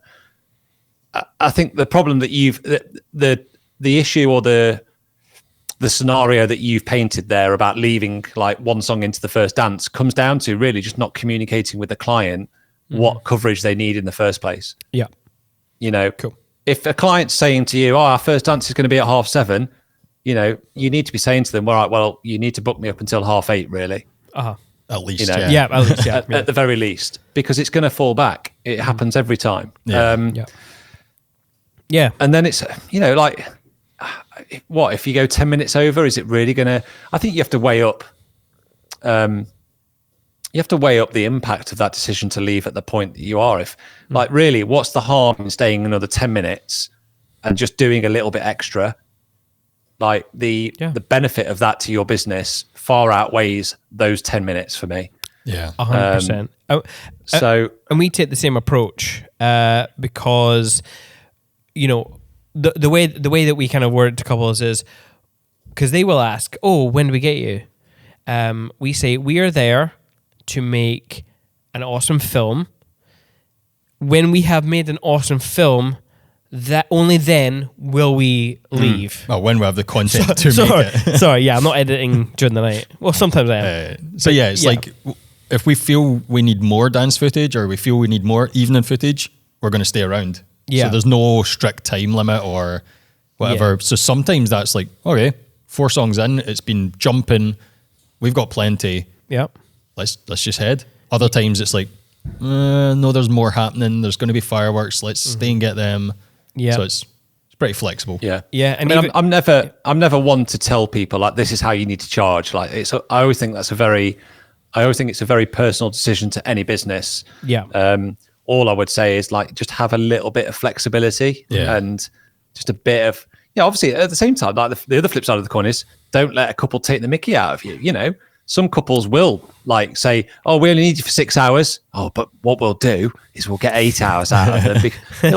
You know, have a little bit of contingency in there. Like I would think if you're booking, if you're working to the hour, I would say, well, get there half an hour before you start anyway, and then just stay half an hour later. And if it goes beyond that, then you just have to communicate to the couple and say, look, guys,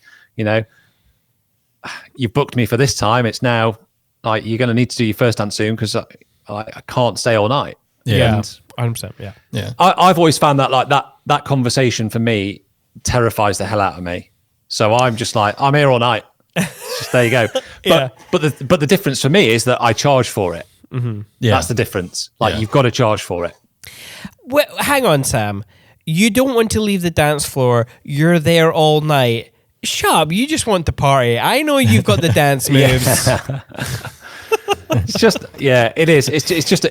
It's the idea that I'm going to miss something pretty epic. Yeah. Like that's the fear for me. Yeah. Like the idea that I've left a wedding and gone, and then someone like saw the following day that it absolutely kicked off. And often people go, "Oh, what do you do on the dance floor when it's like nothing happening?" I'm like, "Oh, just wait. Just wait. If nothing's happening, nothing's happening." But more often than not, you guys will know because you've been to enough weddings. Like sometimes the dance floor is quiet. Mm-hmm. Maybe it takes till the last hour. When people go, "Oh shit, there's an hour to go." Oh right, let's go and dance then, and then it goes off and it's mad. Yeah. Mm-hmm. So.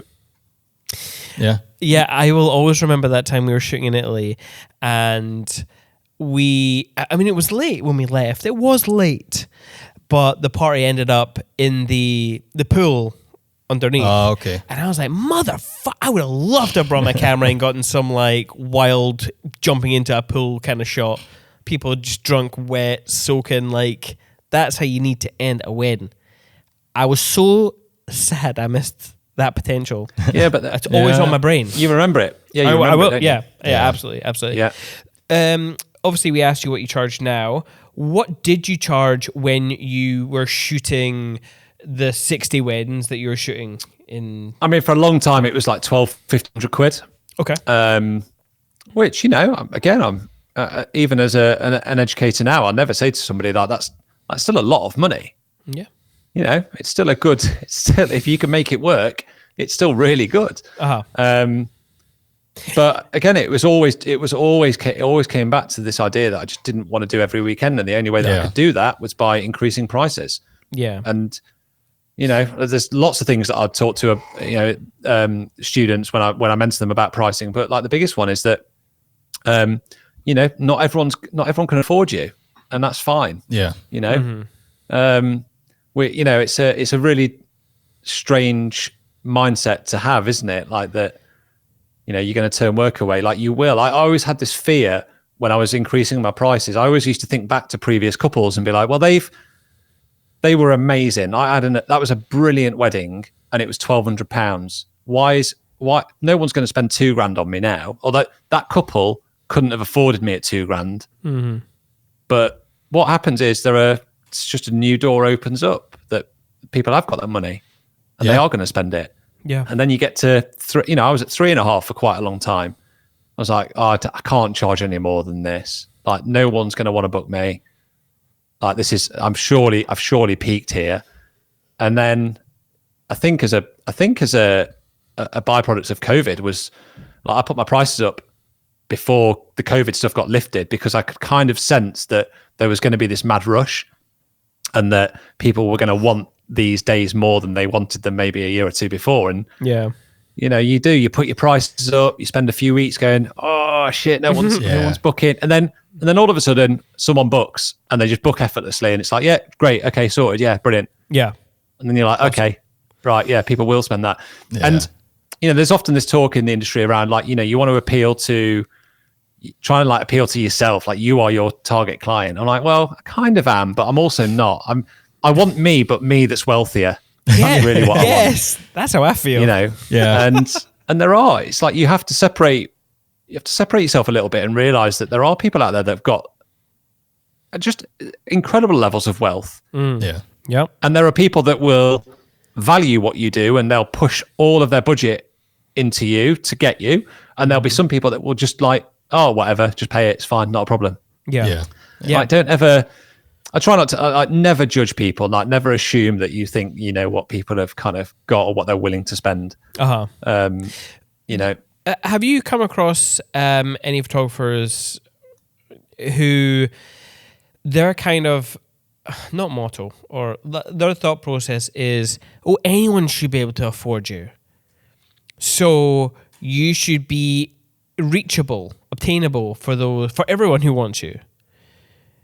And they almost make it a moral thing that you should be charging this because it's not moral to charge more. Have you ever thought about that before or anything like that? And I'm asking because I always find it interesting when people bring morality into business. Not for, there's nothing wrong with that. Okay, There's nothing right. So you're saying, so what you're saying is it's immoral, and you're not saying this. I'm not saying you're it. hearing this. Yep. Yeah. Okay. So people are saying it's immoral to charge what we charge. Yes, because Okay. everyone should But you could deserve. you could apply that to any business and any industry. Yeah. That's like, you know, Yeah. that's like saying, why would you go and buy, you know, a Range Rover when you can just go and buy a Kia Sportage? Yeah. Like, Or What? you're trying. Yeah. you know, It's like it makes no sense to me. And Yeah. Here's the thing: like, you're never going to please everybody. Mm-hmm. Like, I'm not trying to. You know, I'm only trying to please and appeal to the people that have got the money that want to spend. They want to spend on me, and they want to book me. Yeah. That's it. Sam, I just want to make it absolutely clear. That was no judgment on your work because you charge £5,000 or whatever. Yep. Absolutely no judgment. I just really like that conversation. No. I wasn't. I just wanted to double check. It wasn't received that way. It's, Okay, good. It's not something that I've really heard of, but it's I can't see the logic in it either, because it's like, if you were to go to a Michelin star restaurant, are you trying to say that should be the same price as a McDonald's burger? Like, Yeah, it absolutely. can't be, because it's totally different products. Yeah. So yeah, doesn't make sense. And it kind of ties into this. I know it's a bit of a cliche thing, but like you do often get what you pay for in life, don't you? You know, and actually, people do spend more on me than they would have done 4 years ago, but I give more. Mm-hmm. I'm able to give more because I charge more. Yeah. Yeah. You know, I have that space and that sort of mental break now in my season to be able to recharge and to go again and to just be more committed in those moments that, you know, weddings are full on, right? They're hard, long days. They are Like crazy. Yeah. physically demanding, you know, to turn up every time and to produce a really high level of work is it can be exhausting. Yeah. And that for me is exactly why I charge more, and that's why I charge what I charge. Yeah. Yeah. You know, Speaking about the physicality, like you mentioned that you like to go out running. Is that something that you do? Does it have a couple of? I can imagine there's a couple of elements to it that helps with the physicality of weddings. But did that also help with any burnout phase that you were going through? Like, is that part of meditation almost? Yeah, I mean, my fitness journey over the last year or two hasn't been what it was for a period. I think up until kind of COVID year, I kind of peaked at doing an Ironman in 2019, which was like Wow. that was like the culmination of sort of 3 or 4 years of like really kind of being committed to just looking after myself a bit more. And you know, I've not taken my foot off. I've not kind of neglected fitness, but I definitely haven't given it what I was giving it over that period of time. I actually recently just really got into paddle. Have you guys played paddle? Paddle.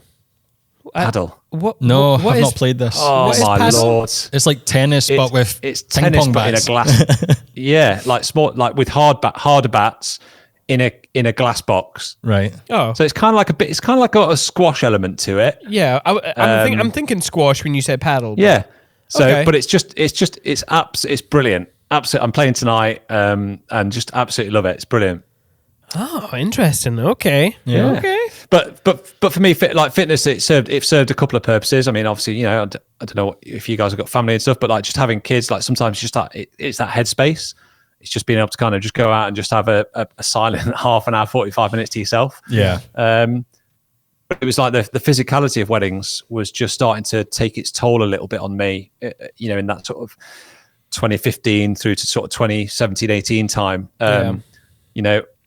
I would struggle a bit with my lower back. That was always an area of concern. Like, again, carrying cameras off my shoulders and working sort of 12, 13-hour days and then doing like back to back. So it was just exhausting. And I think at start 2016, I went and got a PT, which is the first time I'd ever done anything like that. And Nice. up until I think 2020, I went and worked out with Craig every Monday, and it was just a massive help for me as a, just going to weddings. Like, my recovery was better. I was able to kind of be more focused. I was more focused and alert and ready for longer periods of the day. I wouldn't have that kind of mid-afternoon slump. I'd just be like, no, let's keep going, to the point where I'll talk about this on my course, but like even during like downtime at dinner, I literally eat my food and I'm there again. And I'm up, I'm watching. I might not be taking photos, but I'm up and I'm watching people. I'm observing the space, and I'm like ready. If something happens, I'm there. Nice. Because sometimes from weddings, like things happen at the most bizarre times, don't they? Yeah. Oh yeah. So yeah. There was 1 year, Sam, where I had injured my back, and what I think it was, like the sciatic nerve. I think I had damaged it somehow, and it's still a reoccurring issue. But there was the first year it happened. Do you remember this, Greg? I think I know what you're gonna say. Yeah, we were shooting a wedding, and I'm pretty sure it was like around the drinks reception, or it must have been when we were having a break with dinner. I sat down, and I could not get back up again. Honestly, Greg had to help me up. And for a year or maybe 2 years after, I was walking like with a kind of curve in my spine, because at the time I didn't go to the gym or whatever, didn't do running, didn't do any kind of like that. And I'm wondering how many of our listeners out there are thinking, you know what, I get elbow pain, I get knee pain, I get back pain. A big help for me personally, doing weightlifting, finding a PT like Sam did. Yeah. I know I know you need to kind of get yourself in the mindset to do it, but that is that's such a beneficial route to go down, rather than medication. I think the mindset shift for me then was I can remember doing it at the start of the year, saying, do you know what? Actually, I'm gonna see this as part of my job. Like, I needed to make it part of my job to do it, which is a bit of a shame, really. I shouldn't have had to do that. I should have just been like, no, I just need to do it for me anyway. But that was the mindset shift that I needed to kind of go, I'm gonna turn up every week and do that. Yeah. Even because I would find often that I'd get into running for like 4 or 5 weeks, and I'd get to a really good stage of running and be like, then just work would get busy, and before you know it, 2 months have gone by and I've not been out once. Yeah. So actually going to Craig was my kind of, I had to go to him because I'd told him that I was going and I paid him, so I had to go there. Even if I'd had a week off, I was like, no, I need to go because I paid him. He's waiting for me. Yeah. I kind of needed that. Whereas now, even though I don't do as much, I've got a gym over the way that I don't use enough, but I am starting to use, and I'm going to play paddle tonight. I'm going out for a run on Friday. So I don't need that. I don't need that cue as much as maybe I did back then. So yeah, I think it's just a vital part of running a business, isn't it? If you can't look after yourself, you don't have a business. It's as simple as that. Yeah. 100%. Another thing you touched on just a few moments ago is that when you were talking about your son was born and you set a goal of by 2020 you want to cut down the number of weddings. Is that something that's helped keep you focused and keep you continuing on in your business when you've been in slumps, having goals that you're aiming towards? Yeah, I mean, I've never really been someone that's set, I know some people do it religiously, don't they? It's like, I've got to do this, got to do this. it wasn't even then when I look back on it, I didn't even write it down. Right. It was just literally that level of awareness that was like, right, okay, I can't keep doing this. I want to start making some changes. So I was like, right, this is what I'm going to work to in my mind. And even now, I don't necessarily know that I have those goals for the next sort of 2 or 3 years. I've got a few, I suppose my goals are a little bit different in that I'm trying to grow other elements of my business and I'm trying to kind of, develop other areas. But I don't necessarily have that. That was a really clearly defined goal for me. And yeah, I think it helped. It gave me something to work towards, definitely. And it gave me that focus. And again, like having now kind of achieved that goal has allowed me to kind of go and do these other things that I'm doing.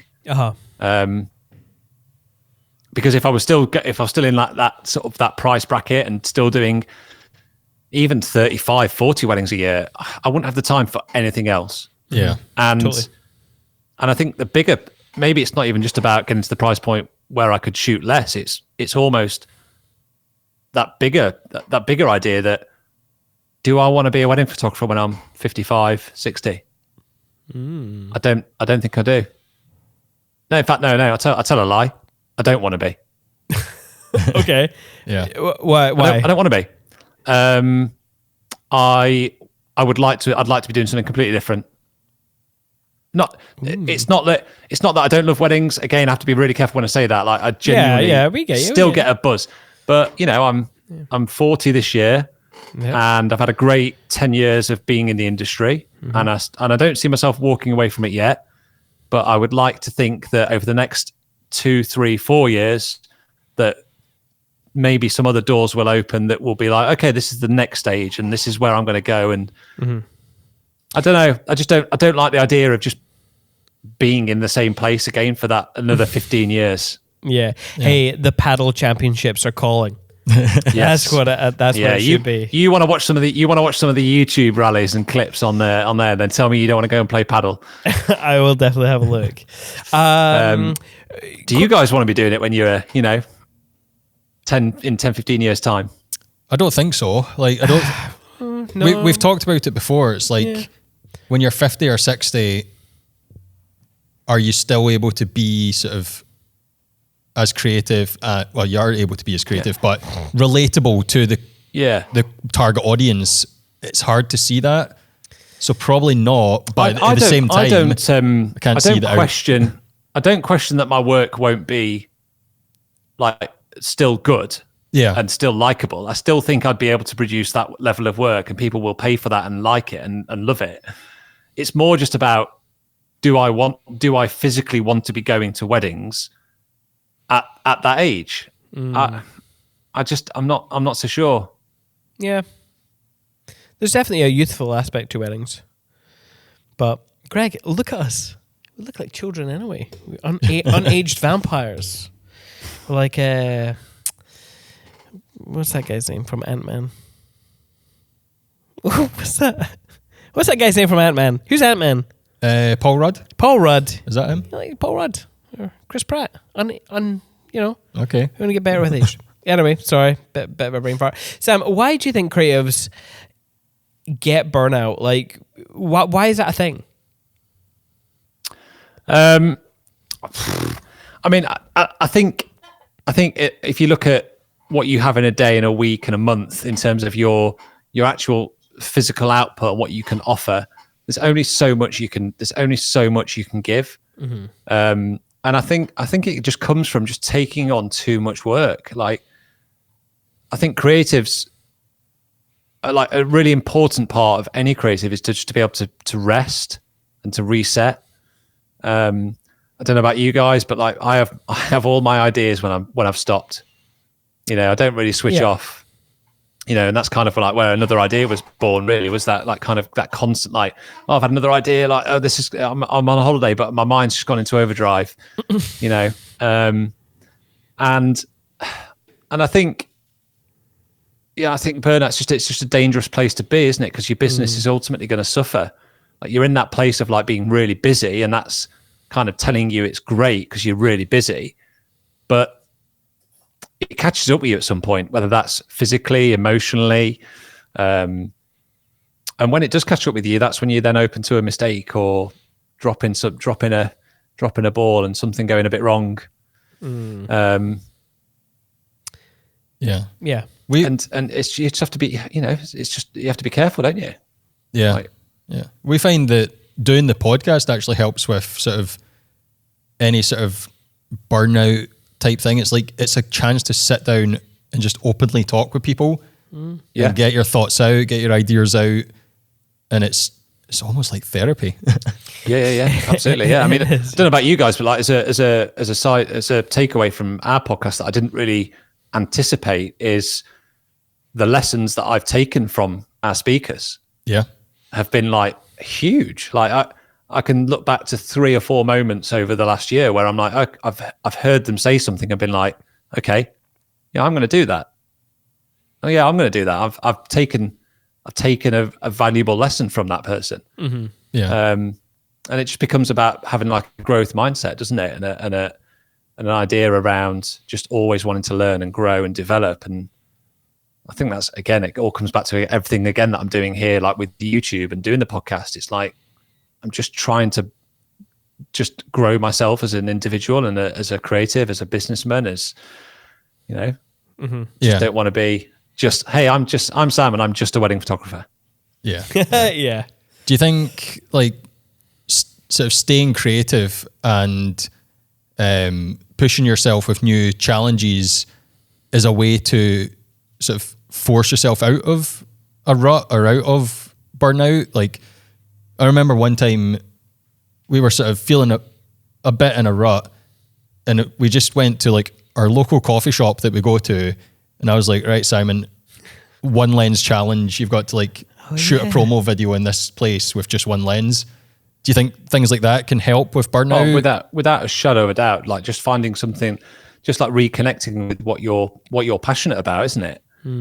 I'll always talk about photography. Like for me, like me as a wedding photographer was born out of me, like just loving, like wanting to take photos of like Betsy when she was born and family members, and having that. Like I still do it now. I still take photos at home, even if it's just on my phone, and be like, this is going to be the best photo I've taken. Like, I love this. Oh, I love, just always being passionate about taking that image.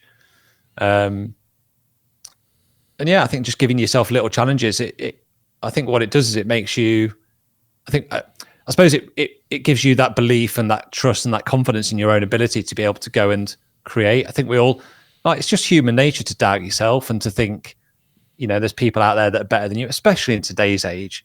Mm-hmm. We're bombarded by people doing ridiculous things all the time and making us feel like we're not good enough. And sometimes you've just got to go out and just shoot for yourself again and just go, no, actually, no, I've done, this is great. I've enjoyed that process and I have done it. And, again, when you look at like me doing the YouTube stuff at the moment, it's that I'm starting to enjoy that creative process now. And I'm starting to kind of go, no, I can do this. Like in the moment, it doesn't feel like I can do it, but when I sit down and pull it all together, there's something there. And from that, you just build a bit of confidence, don't you? And it just grows. Mm-hmm.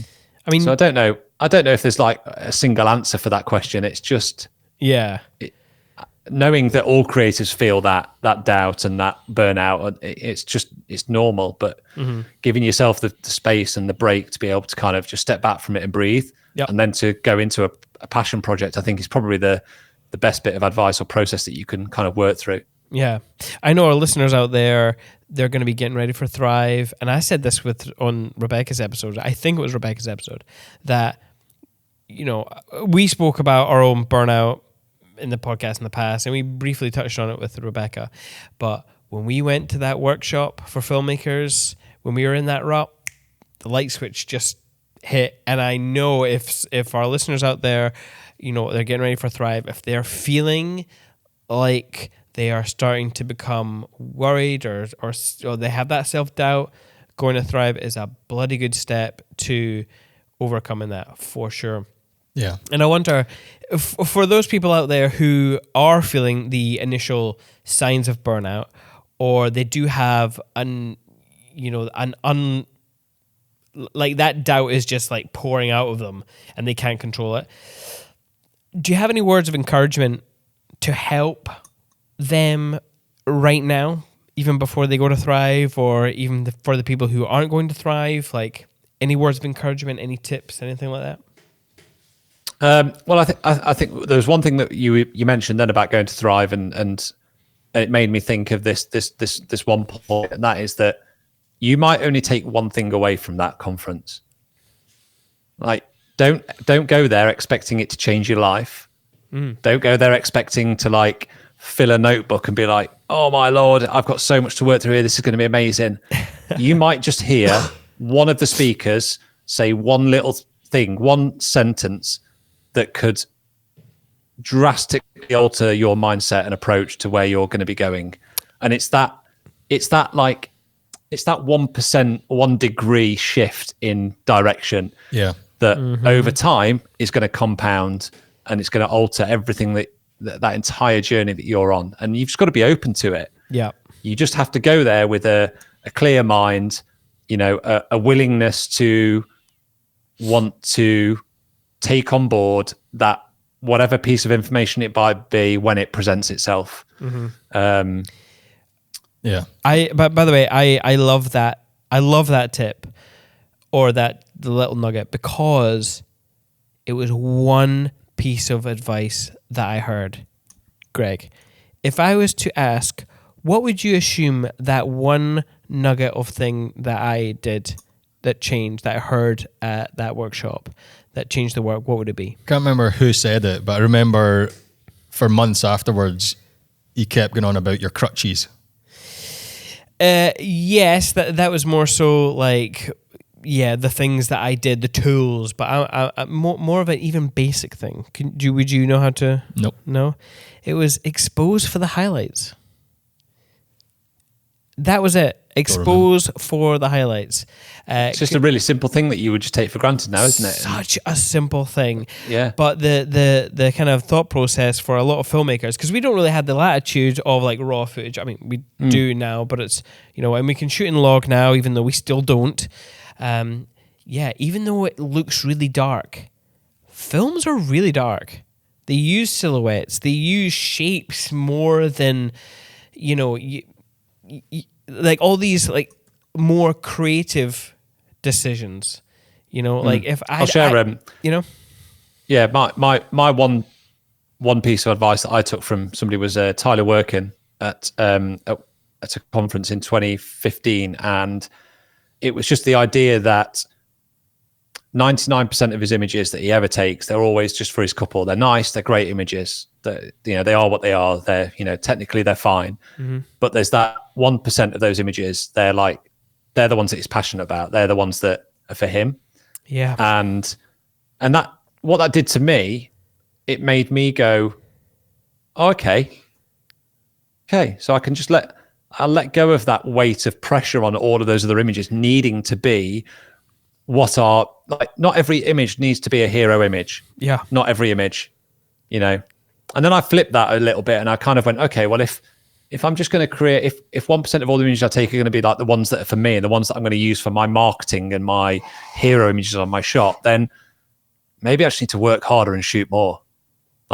Because if I go to a wedding and I come away with like 1% of, say, 2,000 images, or I come away with 1% of 10,000 images, how many more images am I going to come away with that are going to be like the ones that I love and shout about? Yeah. And it was just like, okay, right, well, I'm going to let go of thinking that every shot's got to be like the best thing I've ever taken in my life, and I'm just going to lean into it, work unbelievably hard anyway, and just push myself to get the best I can in every moment, and then just accept that not all of them are going to be the best images I've ever taken, but that's fine. Yeah, because they don't need to be. You're just increasing your odds of getting a great image. Yeah, absolutely. Yeah. I mean, that was also very similar to, one of the other things I heard was, of course they're going to like their wedding. They're going to love their wedding film because you're shooting them. you're shooting their family, their friends, their, wherever it may be. So like this was when I was like, oh, I gotta shoot everything on a slider, and I have to think this way, and I gotta get these shots. I'm like, no. Moments. Yeah. And what can I do to enable me to capture moments? Is get rid of the kit.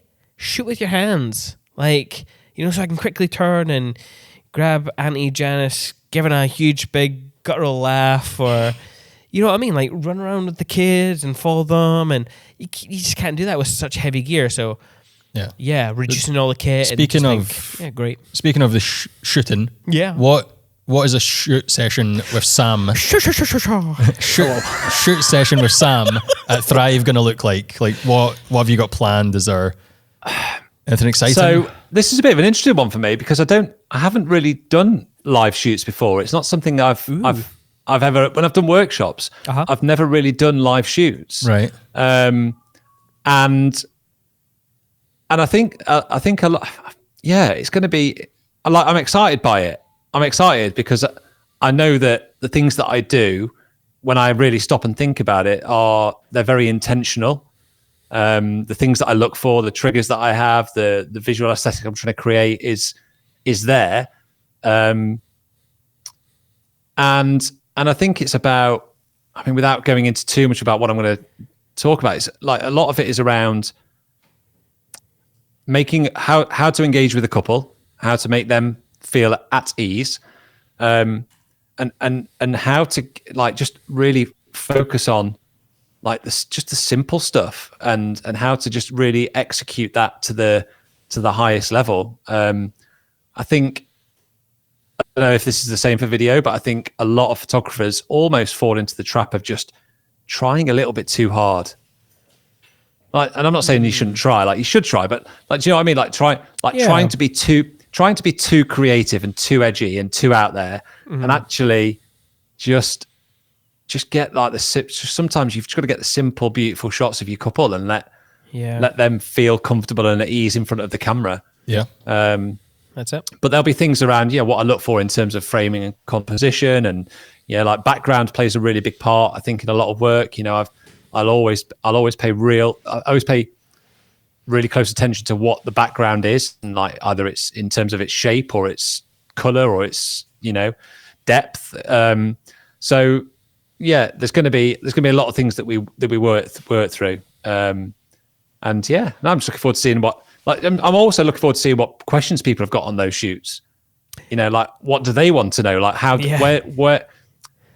what are their struggles? Like how do they feel in those moments? Because I think a lot of people do put a lot of worry and fear into the portraits part of the day, don't they?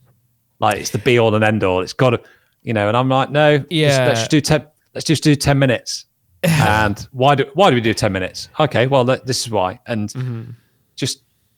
Yeah, I think it's one of those. It's a funny part of the day. You're right. I wonder if it's anything to do with getting as much portfolio content as you can for social media. Because I think that's where it's born from. Yeah, because when social media started becoming a thing, when Instagram, we noticed it coming, we had, was it Farah Huristi who came on the podcast, Greg, and he was like, you only need like five images at most, 5 of like a shoot or whatever it was. You don't need to go location to location to location to location, wasting the couple's time. It's a party. They're there to see their family and friends. It's not just a photo shoot for you. Because if you think about how many images they're going to put on their wall, 2, 3, 4. Yeah, maybe. And guess what? What photographs are going to go on their wall even more, and on the wall of their family and friends? The group shots. And I know you fucking love the group shots, photographer. I know you love them, but those are the mantelpiece photographs. You know what I mean? So yeah. So you're saying Sam should just do a group shot for his shoot session? Yeah. Do it, Sam. Just gather people around from Glasgow and just be like, right, guys, I know you're all strangers, but this is all going to go in your... I don't know. Sam, I'm not going to ask you what's in your kit bag because people can go to your YouTube They can. It's and there. check There's a out YouTube that episode video. on that. There's they can. so go check it out, people. However, one thing we do like to ask our guests is, do you have any book recommendations? Or We've already talked about TV shows. We've already talked yeah. about TV shows. Yep. So In fact, anything. Oh, Rebecca's episode, she used some of your recommendations for books, I'm sure. Did she? Oh yeah, well Yeah. recalled. So Jesus. Yeah. let's see if you come up with the same ones or better. So I think the one that stands out for me would probably be Big Magic. I think it's called, by Elizabeth Gilbert. Which, if you're listening to this and you're a creative, is an absolute must. I'll be honest. I'm not the biggest reader out there. I don't read anywhere near enough. I would love to have the time to do more of it, but I just don't. But that Big Magic, I'm pretty sure it's called Big Magic. Just makes you feel a lot more comfortable as a creative, and you just understand the process a bit more and how we all work. And then another one that I read kind of at the time that I was moving into the studio and I was growing other things from a business point of view was Secret. I think it's called Secrets of a Millionaire Mind, which sounds really flexy and like I think, a millionaire. I think that's the one Rebecca said, if I remember right. Yeah. Yeah. And it's just around mindset towards, really, it's about mindset towards growth and, achieving, really big things. And you read it and you just go, oh yeah, that makes sense. I can see that, and there were a lot of things in there that really opened up my eyes to the potential of what I could do here. One of them, like a couple of things that spring to mind, like when you're like negative, he talks about you become a living, breathing crap magnet, and wealthy, generally people that are wealthy and successful don't have that like negative, moany kind of mindset. They just don't. It's always like problem solving perspective.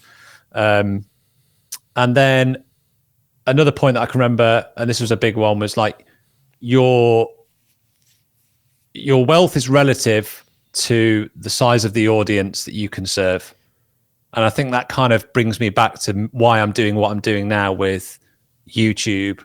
And it's not about wealth, but it's like you're rewarded to a level of like the bigger the audience that you can serve and the more value that you can bring to that audience is therefore reflected in, your success. And I think it was just that idea of, hold on, if I can take what I do here as an educator and put it out to a bigger audience, through the medium of YouTube and through the medium of my online course, then maybe there's bigger success there for me than just being a wedding photographer. Yeah. Yeah, totally. Cool. And the world's a big place, right? We're just Huge. like, I said at the start about having 130 people sign up. It's like, okay, I found myself going, God, that's it. Now everyone's signed up. No one else is going to want to sign on to my course, are they?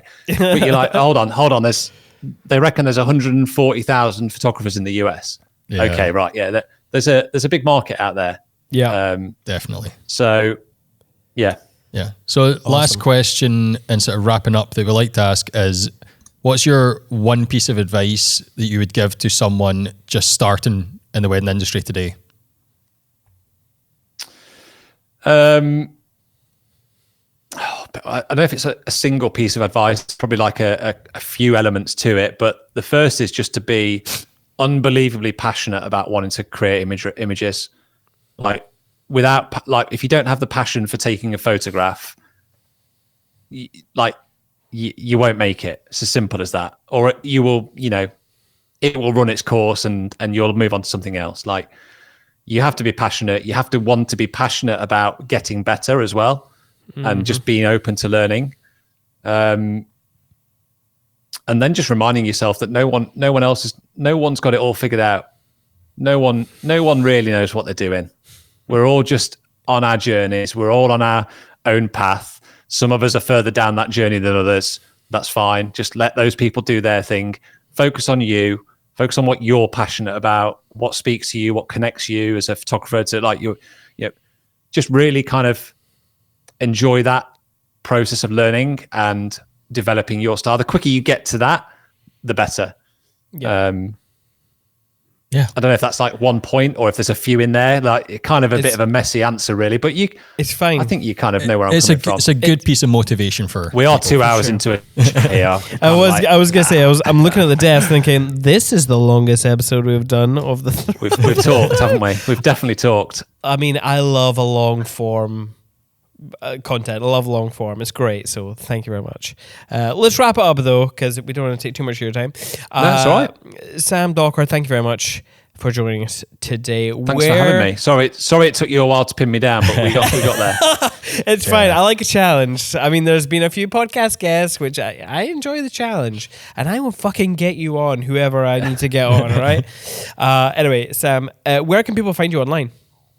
samdocker.co is my website, and again, that's the Instagram handle. That's generally, if you just search me on YouTube, you can find me as Sam Docker.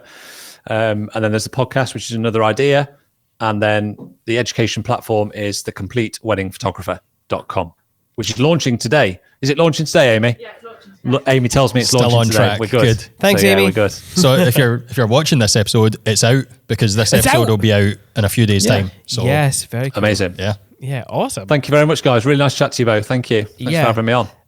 People can find us at cinematefilms.co.uk on Instagram and Facebook /cinematefilms. This episode has been brought to you by Photography Farm in anticipation of Thrive 2023 happening the 20th and 21st of March in Brighton and the 23rd, the 24th of March in Glasgow. 6 incredible speakers, shoot sessions so you can see your heroes in action. You get your lunch and snacks provided, and it's held in 2 super cool boutique hotels. Along with that, you get a cool goodie bag and the chance to hang out with some of your industry peers for 2 whole days. However, I keep saying, do the tour. Anyway, if you've liked this